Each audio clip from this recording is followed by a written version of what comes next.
জামালপুরে নদীর পানি বাড়ায় অনেক এলাকার সড়ক যোগাযোগ বিচ্ছিন্ন হয়ে গেছে। পাহাড়ি ঢল আর বৃষ্টিতে নদীর পানি কেবল বাড়ছেই। গাইবান্ধা ও কুড়িগ্রাম পানি বাড়ায় দুর্ভোগে আছে মানুষ। তবে বৃষ্টি না হওয়া আর পাহাড়ি ঢল কমায় সিলেটে বন্যা পরিস্থিতি কিছুটা ভালো হয়েছে। বাসাবাড়িতে থেকে পানি না নামায় কমেনি দুর্ভোগ। সহকর্মীদের তথ্য ও ছবিতে প্রতিবেদন। যমুনার পানি সড়ক উপচে প্রবেশ করছে লোকালয়ে। এতেই বিচ্ছিন্ন হয়ে গেছে জামালপুর শহরের সাথে আমতলী মাহমুদপুর সড়ক দিয়ে কয়েকটি উপজেলার যোগাযোগ। এছাড়া দেওয়ানগঞ্জে কাঠারবিল বাজারের সড়ক ভেঙে কুড়িগ্রামের রৌমারী ও রাজীবপুর উপজেলার সড়ক যোগাযোগ বিচ্ছিন্ন হয়েছে।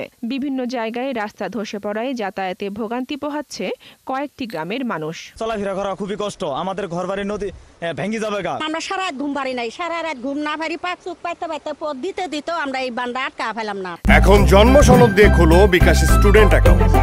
নিজের বিকাশ নিজে কর।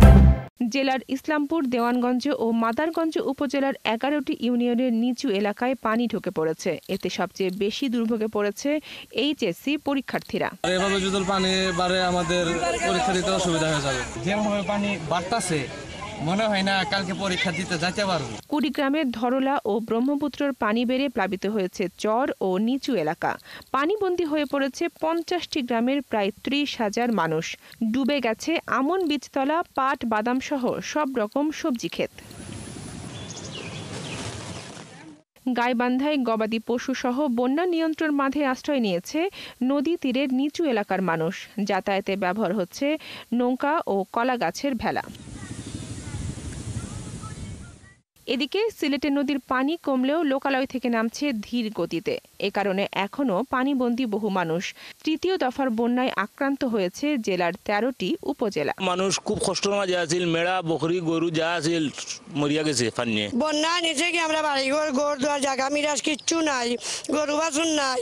মৌলভীবাজারেও নদীর পানি কমলেও নিচু এলাকার পানিবন্দী মানুষের দুর্ভোগ কমেনি। বাসা বাড়িতে পানি থাকায় পোহাতে হচ্ছে চরম দুর্ভোগ।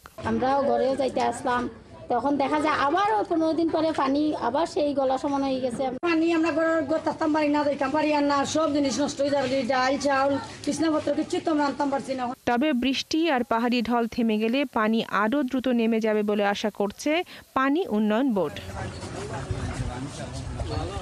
বনশ্রী হালদার, 71।